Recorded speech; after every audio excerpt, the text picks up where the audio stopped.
Melissa Joshi back again with last episode of season 4, and I have another interesting guest with me. And please stay till the end because there's an surprise announcement that I'm going to make in the end. So let me quickly welcome Monica Singh, who is a storyteller, a voracious reader, and also a scientist turned storyteller, which is something very interesting, and also a debutante with her debut novel pronounced Guilty. So let's welcome Monica to Mona Lisa's talk show. Hi, Monica, how are you? I'm good. Hi, Mona Lisa. Thank you for inviting me. It is a pleasure to be here and an honor to be able to talk to you. The pleasure is all mine, and I was so looking forward to this conversation because you get to learn so many new things from new people. So, Monica, I have to ask this question. This thing has really taken my interest. That how did a scientist turn into a storyteller and now an author? Oh, that's a really amazing story. And one I really love to tell is so I did my I did my MPharm in pharmaceutical chemistry from Bombay College of Pharmacy, and then my first day at my first job, I got through the interview and everything, and then they called me to receive the offer letter. So I went there, and they gave me the offer letter for a research scientist, and as I was accepting that offer letter is when I realized that okay, I don't really want to be here. This is not this is not something that I want to do. I want to write, and writing was my passion from like when I was really young. I started reading from when I was 9, and from then onwards I had thought of myself as a writer, that I will also write books someday. But that day it hit me with such huge force that okay, this is not what I want to do. I want to be a writer, I want to write books. So that's how, of course I did not give the offer letter back. I worked in pharma for 5 years. I worked in regulatory affairs and quality assurance, and then after the pandemic hit was when I was like, okay, it's now or never. If you want to do something, you have to start now. Otherwise, you'll keep waiting for the rest of your life, and it will never happen. So that's when in August of 2020, I quit my job from Inventia Healthcare, and I started writing full time. So, what was your family's reaction when you decided that you are leaving it for forever? Kind of predictable actually, because they were like, "Ki, why?" Like they couldn't understand. Ki, why would anybody want to quit a well-paying job, a reputable job at that, and do writing, especially in COVID times when people are already losing their jobs and there Right. is no security and everything? Why would you want to do that? Like they were not able to understand. And it was, I think, if it hadn't been for my husband, I would not have been able to do it, because that took a lot of courage. Right. Because ever since I remember, like after 12th standard, I have always had a job. I've always been employed. Whether it was like an internship or a contractual work of some sort, I have always been employed. So August of 2020 was the first time that I was unemployed, and that was a huge shift for me. Like I didn't know who Monica was if Monica was not a scientist, if Monica was not working in pharma, if Monica was not doing research. Who was Monica? So that identity crisis happened in the pandemic, and I had to deal with it on my own, because nobody else around me was like, everybody's like, why are you quitting, why are you quitting? Only my husband was like, yes, of course, quit, लिखना है लिखो, कोई problem नहीं है. Wonderful. But did you have any fear in the beginning? Like, abhi to writing grounds ke bare mein bhi I'm not quite aware. How is it? How will the procedure follow? So, were there any fears or qualms that how it's going to go? Oh, fear though, it was paralyzing. A paralyzing fear, because to go from having a sustainable source of income to nothing in one single day was very scary. It was very scary, and it was a huge life shift.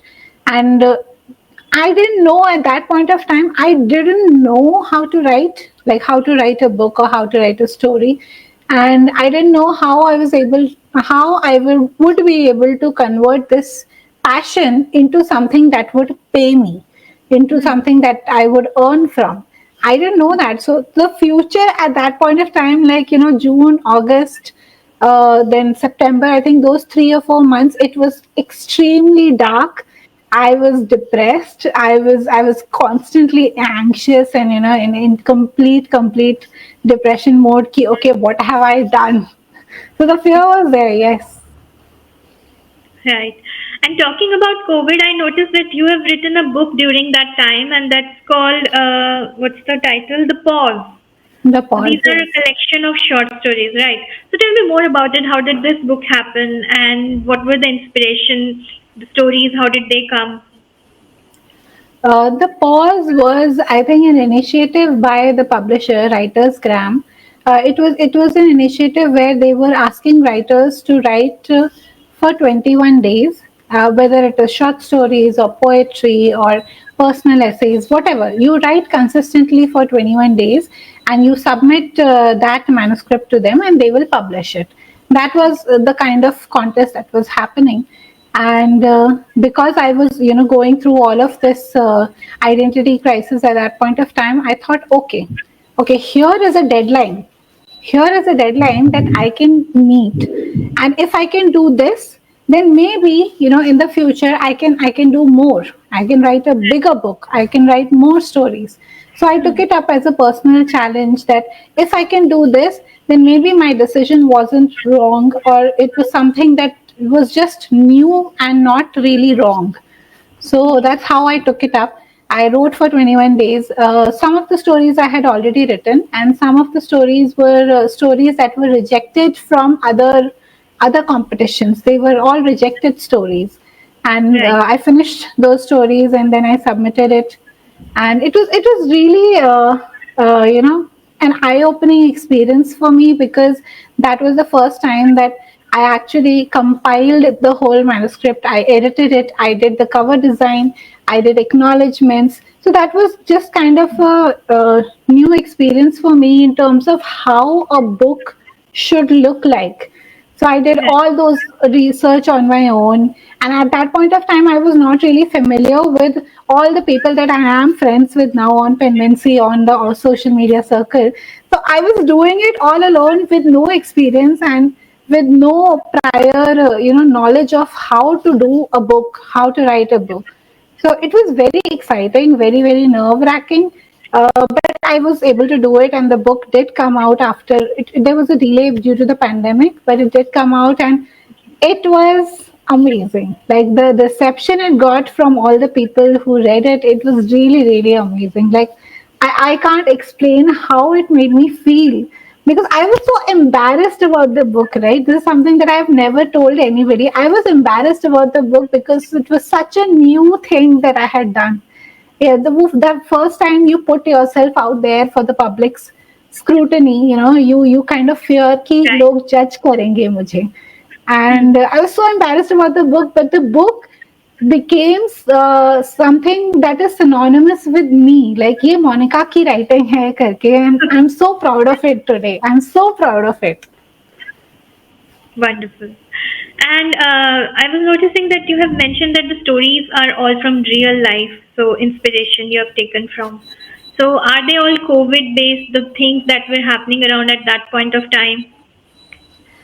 They are not really COVID based, I would say. They are based in a world that is dealing with COVID, but the stories themselves are not about COVID. They are about the challenges that we face in life. They are about domestic violence. They are about terminal illness.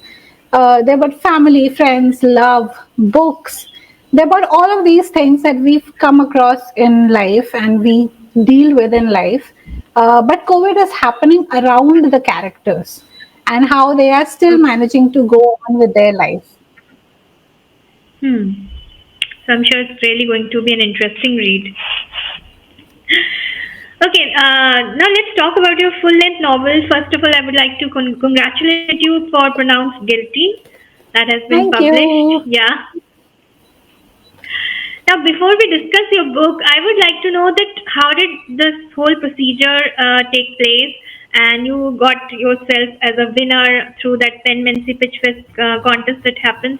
So I think if you could guide the audience a bit, because I'm sure there must be many new authors who would like to also participate. So what is the procedure? How it all goes? Okay, so Penmancy Pitch Fest is organized. Now it is going to be an annual thing. Back then it was, I think I participated in the season 2 of Penmancy Pitch Fest. Penmancy is a writing community, an online writing community. You can find it on Facebook. They have this annual Pitch Fest. Right now they are associating with Readomania. And so for the season 2 in which I participated, the process is very simple. You submit a synopsis, a pitch basically of your novel to Penmancy. They will analyze it, evaluate it, and if they like your pitch, it will go on to the second round. There are 2-3 rounds. Then there is a one-to-one session with Readomania, with Penmancy, where they talk about the book, its future, marketing aspects, and all of that.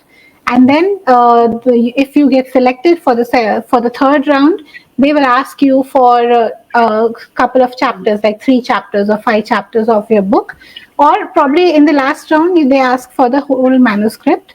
Then you submit the manuscript. They will go through the manuscript, and if they like it, if they see potential in it, then after a month or so, they declare the winners of the Pitch Fest.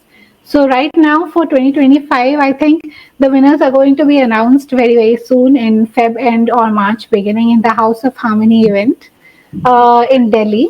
So the winners are going to be announced very soon, and whoever is interested, do participate. It's a very simple process. If you have a complete manuscript, I will say definitely participate, because this book is a product of Penmancy Pitch Fest.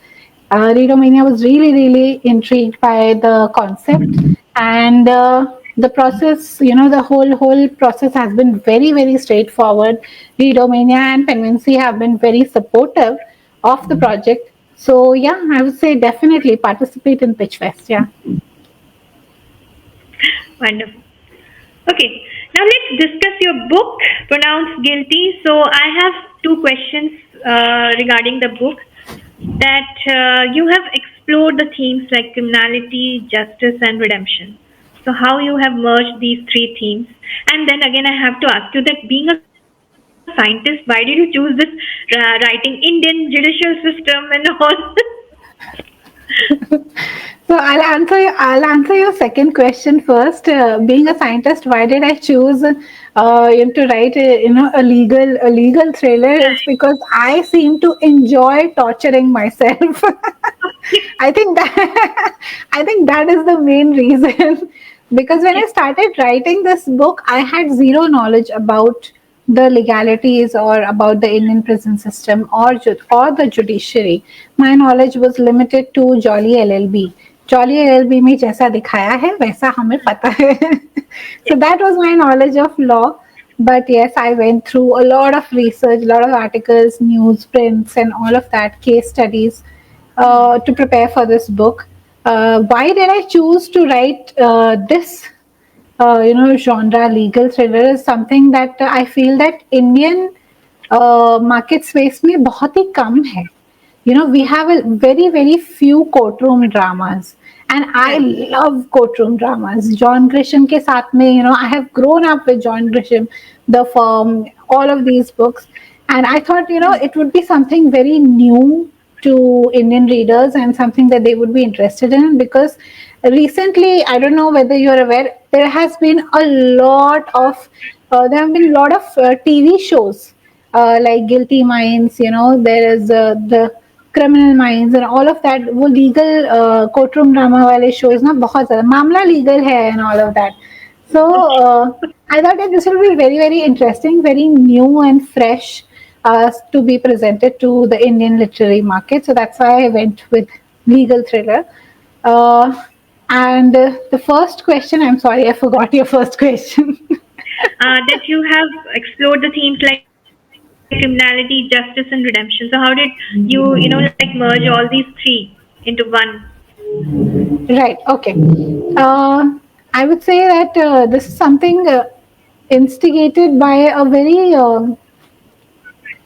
एक random day पे, I was thinking about how my father was in the Indian Navy.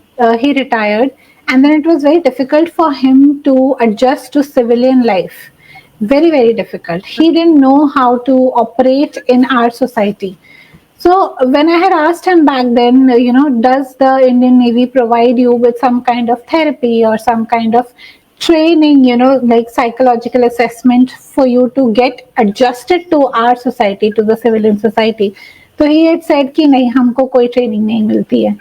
So that was something that just kind of stuck with me. And then COVID happened. COVID May the Supreme Court released a lot of prisoners from the prison to avoid major COVID clusters because prisons were severely overcrowded. So a lot of prisoners were released, and most of them hadn't even been tried for their crime. Whatever crime they had committed, they hadn't been tried, and they hadn't been convicted. Some of them were under trials. So that just kind of made me think that these prisoners who have been released, they haven't served their time. They haven't been convicted, and they have spent almost somewhere between 3 years to 5 years to 7 years inside the prison. How difficult would it be for them to adjust to this society now? Because our society is developing at an alarming rate. How difficult would it be for them to adjust to this society? They don't have any resources, they don't have any education, they don't have anybody to help them adjust to the society. And this I'm only talking about people who have not been convicted. These were the people who were under trials, or they were released on parole and they were not convicted. And think about people who were convicted for their crime and who were in prison for 14 years or 12 years. And 14 साल में तो दुनिया ही बदल जाती है. You are out and you cannot adjust. You don't know what to do. You don't know how to operate a computer. So Right. that was something just kind of built inside me, and I thought कि justice हो रहा है, but justice delayed है. But punishment is not the solution here. We need to do something more. Punishment ठीक है, crime किया है, the person should be punished. But then what? They are coming out and then they are doing the same crime again and again, and that cycle is going to keep on repeating. Crime होगा, punishment होगा, फिर से crime होएगा. What are we doing to stop that cycle? That's how the book just Right. kind of came into picture. And how you have used redemption in your book. Redemption wala arc is, yeah, it's very, very I would say sensitive and a very, very delicate subject, because we never think about redemption for criminals, right? Why would we give redemption to criminals? Why should we? We are not obligated to give them anything. Why should we? The reason is that redemption, first of all, does not mean forgiveness. And you don't really have to forgive a person to give them a chance to live a normal life. And redemption here in this book is more about breaking that cycle of crime and punishment, because these same people will come out, they will commit the same crimes, they will go back into the prison, and they will come out again and commit the same crimes. So because we cannot stop crime, that is an impossibility. We cannot stop crime. At least let us do something to prevent the same kind of crime happening again and again. And this is where redemption for criminals comes into being, is that if we give them an opportunity to learn new trades, or to give them education, or to give them some kind of an aid so that they can get gainfully employed, or they can get a house on rent, or they can live, so maybe they won't be inclined to commit the crime again. That's where redemption comes into being in this book. Okay. Now, talking about legal thriller, as you are calling it, so there must be a lot of research that might have gone into the book. So, have you really played with the facts, or you have kept them the same, or you have used the liberty of fictionalizing them? So, how you have done it? With respect to the facts, most of the facts that are given in the book are actually facts. I have not fictionalized them at all. I am talking about open prisons. I am talking about the kind of convicts who are selected for open prisons. What is the state of open prisons in our society, in our country? all of that is fact. I have not meddled with it at all. But yes, in the courtroom banter, I would say I've taken a few liberties with the courtroom banter. I have taken a few liberties with how this. So there is a new institution that is being built in this book called the Bandi Mukti Morcha, and Yeah. that institution will house convicted criminals for 1 year, and they will give, they will get education, they will get therapy. So I've taken a few liberties there because currently India may, the kind of system that I'm proposing in this book is not possible. I know that it's not possible, but I have allowed that system to exist in this book with the hope that, maybe if we work hard enough towards it, maybe we will be at a point where this system is possible, where we can give them education, where we can give them psychological support, and they can, have a decent chance at a second innings of their life. So that's where I've taken liberties. But the facts, the legal facts of open prisons, or the prisons in general in India, remain as facts. There is no fictionalizing them. Wonderful. So there are a lot of comments coming in, and Deepa Vishal has said the amount of legalese this book contains is just amazing and shows all the efforts that you have put into it. Thank you, Deepa. Thank you. I hope the legalese was not boring. I hope it wasn't, because I've tried to make it like layman simple. But yeah, legalese is legalese, and I understand that, sometimes it becomes a little dense. Right. Okay. Now you are saying that you love courtroom dramas, and that has also inspired you to, write your book and also created some courtroom drama, I'm sure. So it's also a critique of India's justice system. How? Okay, so I'm sorry, I was just reading the comments. Okay. Okay. So it is a critique of India's justice system in a way that, we are all aware of the horrific tragedy that happened in RG Hmm. Kar Medical College, and that was one of the lowest points in my journey for this book, because I actually seriously questioned myself that, what are you doing? Are you asking for redemption for criminals? And these are the kind of criminals that you're asking redemption for. What are you doing? So, but then, I thought about it a lot, and this is where the justice system comes into being, is because we are considering that punishment is the solution, but punishment is not the solution. That this person committed a crime, you put them in the jail, but what are you doing to ensure that that person is getting reformed? Are we doing something to make sure that that person, when they come out, they are not going to commit the same crime again? No, we're not. We are giving them vocational trainings. Like right now, Indian prisons are giving vocational trainings in a little bit of basic education, and we give them training in shoemaking and candle making and basket weaving. Are they really, commercial avenues? No, nobody can make a living from shoemaking and candle making and basket weaving. So we are wasting the energy of the entire system on these trivialities. What we need to do is to give them a real chance at reformation, so that when they come out, at least we are safe. The people out here are safe because they have been given a chance at real reformation. This is where the justice system comes in. सिर्फ punish कर देने से, we are not going to solve the problem. We have to do something beyond that to stop this cycle of crime and punishment, and that's where our justice system will come into being. That's where they will ensure that the state governments are doing their job. I've talked about open prisons in this book. Open Hmm. prisons are basically open colonies where some of the criminals from conventional prisons are transferred, and they have the opportunity to interact with the society out in the open under supervision, but they have that opportunity.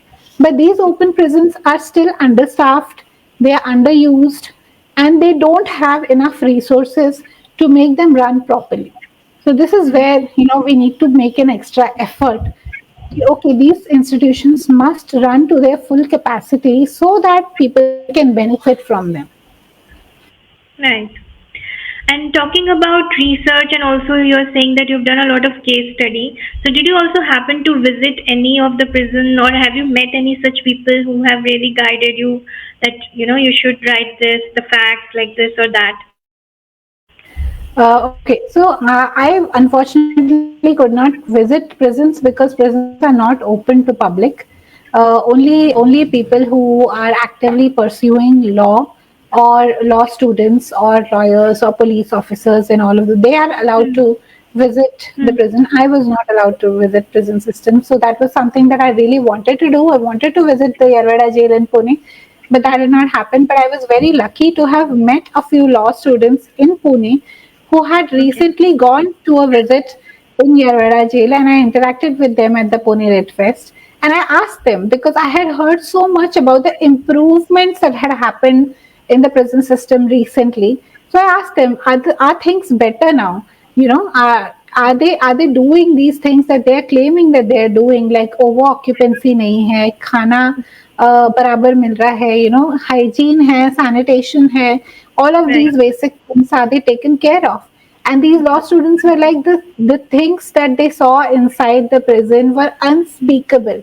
They were Hmm. like कि हम बता भी नहीं सकते कि कितना बुरा हालत है अंदर. So, do So you try to address those issues as well in your book?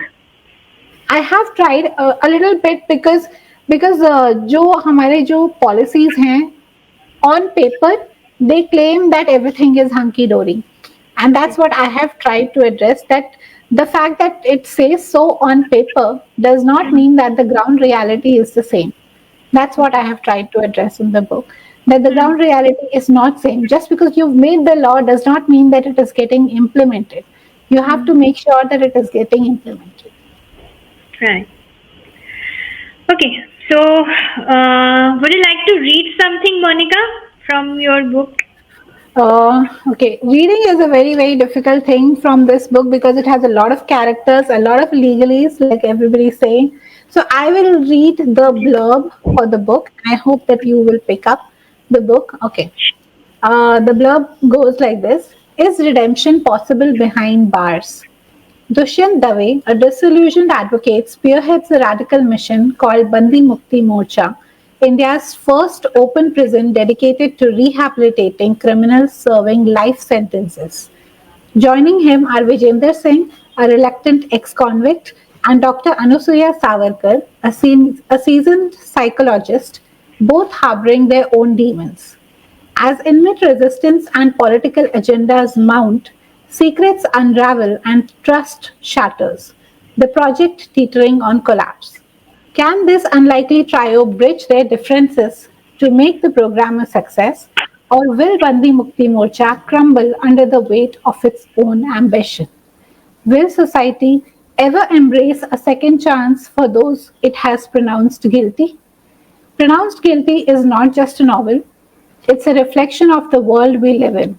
Step inside the courtroom of conscience and explore the price of justice, the weight of guilt, and the echoes of redemption. Pick up this book. Thank you so much for giving us the insights. And Monica, I would like to ask you one more thing. I noticed that sometime back you used to do this thing called Pay It Forward. So, what was all this about, and how did the idea come, and what were the things that you were doing in it? Okay, so Pay It Forward is a movement that I started on my YouTube channel. YouTube channel is called Of Words and Blues. You can go and check it out. It's still active, but I have not been doing a lot of content on it for the past 1 year because life happened. Pay It Forward happened because I wanted to pay forward the different kindnesses that I had received in my journey as a writer from 2020 to 2022 23.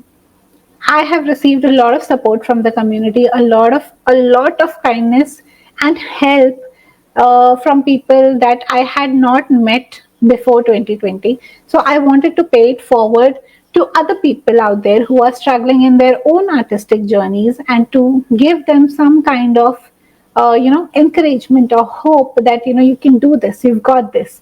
Here are the stories of people who started their own thing, and they who started their own art and artistic ventures, and they had no hope of ever succeeding, but they did succeed.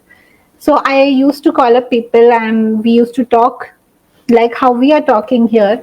We used to talk on Paid Forward, and I used to put up those videos over there. And I've spoken to sculptors, I've spoken to meditation gurus, health coaches, happiness coaches, writers, jewelry makers, and podcasters. I've spoken to so many different people from across the artistic fields, and Paid Forward is where they would share their journey, they would share their stories, and we would talk to the people out there who are starting their own journey, and how they can take inspiration from these people and start their journey without the fear of oh, how am I going to do it.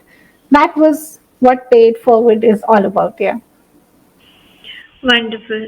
I'm sure you're going to start it again because we need more people to reach out to such people, because this world is full of so many creative people and people from different walks of life. So it's a great option. Social media helps for that. Yes. Okay, I would like to take Khushbu Shah's question here. She has asked that how did you narrow in on your four main characters, and how did you go about etching them? Oh, okay. So when the book started, it started with one single protagonist. Vijender Singh was my protagonist. He is the ex-con. He's been in Yerwada for 7 years, and now he is released, and now he is facing that stigma of having been inside prison. Nobody is going to give him a job. He does not have a house to live in. He does not have any money, and the police is kind of arresting him again and again. कुछ भी होता है तो हाँ विजेंद्र ने किया रहेगा, इसको लेके आओ. So he's undergoing that kind of a cycle again and again. So that's how the book started. But as I started writing, going further and further into the plot, new characters emerged. Dushyant emerged because obviously legal है तो फिर एक lawyer तो चाहिए. Now when Dushyant emerged, then his opponent Maitri emerged, because there has to be two school of thoughts. One is for redemption of criminals, and another is against redemption of criminals. So that's how Maitri came into being. And Anusuya came into being from my innate desire of having a protagonist who is elderly. Anusuya is nearly 60 years old. She's set in her life, and she's a psychologist. So I always wanted to write a story with an elderly protagonist, and that's how Anusuya came into being. So yeah, that's how all of these characters came into being. And as far as etching them goes, Khushbu, I don't think I ever do etch my characters. My characters just come to me and they tell me, ki, okay, this is who I am, this is my story, and this is how I am going to carry the plot forward. That's how they come to me, they talk to me, and I do what they tell me to do. So that's the kind of dynamics that I have with my characters. So they etch themselves. I don't etch them. And do you plan to write a sequel maybe? Let's see. I've ended it at a point where there is a possibility of a sequel. But for now, I want these characters and this story to get its due. So let's focus on this, and then probably sometime in the future they will come again in some other book. Wonderful. And lastly, I want to know that how do you plan to, further promote your book, and how do you plan to travel along with it? Because it's also a journey in itself. When you've written a book, you also travel along with it. Oh yes, marketing is, I think, for most first-time authors, including myself, writing the book is not the difficult part. Marketing the book is what takes most of our energy. So yeah, for this book, I have already sent out copies to people in the industry lawyers to police officers, and obviously they are going to take a lot of time to read it and get back to me because they have very, very important jobs. I cannot keep pestering them. So that's one part of it. I am also in collaboration with a few organizations who help prisoners, do something out of when they're out of the prison. They help them get jobs, they help them get education. So I'm also in talks with these organizations to do some kind of a collaborative work. That's one aspect. And yes, again, conversations like this is where most of the marketing happens, because a lot of people come, a lot of people hear us talk about the book, what it contains, what the characters are, what their stories are. And there's always, a hope that when they go from this conversation, they will be interested enough to pick up my book and read it and review it. That's a whole lot of tasks to do for a reader, but yes, that's one part of it. So yeah, let's see. It's a long journey. It has just started, and I'm really, really excited and looking forward to what else this book will bring me. Because ever since its publication, this is something that I wanted to share. Is um, a lot of serendipity has happened for this book. I met Smriti Irani on an airport, and I was lucky enough to gift a copy of the book to her, and she was very interested in the concept of open prison. And she said, Ki, it is a very intriguing concept, but India mein implementation is very difficult in our country with its population. So I said, yeah, definitely it is difficult, but we won't know until we try it. So that happened. And another very, very interesting thing happened, that Dushyant Dave, the character, the lawyer that is there is a real life Supreme Court lawyer called Dushyant Dave in India, and he is very popular. And I didn't know that. Somebody online told me, ki, oh, is this the same Dushyant Dave? And I was like, no. So that is, so somehow, this person came to Vadodara, and Khushbu helped send a copy of my book to the real Dushyant Dave, and he was really excited. Ki, oh, there's a character called Dushyant Dave, and he's a lawyer and everything. So a lot of serendipity happened for this book, and I'm really, really hopeful that a lot of other serendipities also happen for the book, and I will help it along. Yes. Wonderful. Okay, last question before we end our session and also announce that surprise. That how did editing happen to you? Editing happened by chance again. All of the things seem to happen by chance to me. So I was taking interviews on Penmancy, the writing community that I was talking about. I was taking interviews of authors, and Kajal, the co-founder of Penmancy, she reached out to me with an editing opportunity at a school. Like the organization designs academic books for children. So she reached out to me and she said, "Would you want to do it?" And I was like, "I have no experience in designing academic books. I can only do fiction." So she said, "Try to karo. You never know whether you will like it." And I said, "Okay, ठीक है, try करते हैं." And then I started doing it, and I ended up doing that thing for a whole year. And I was editing these academic books from grade 0 to 5.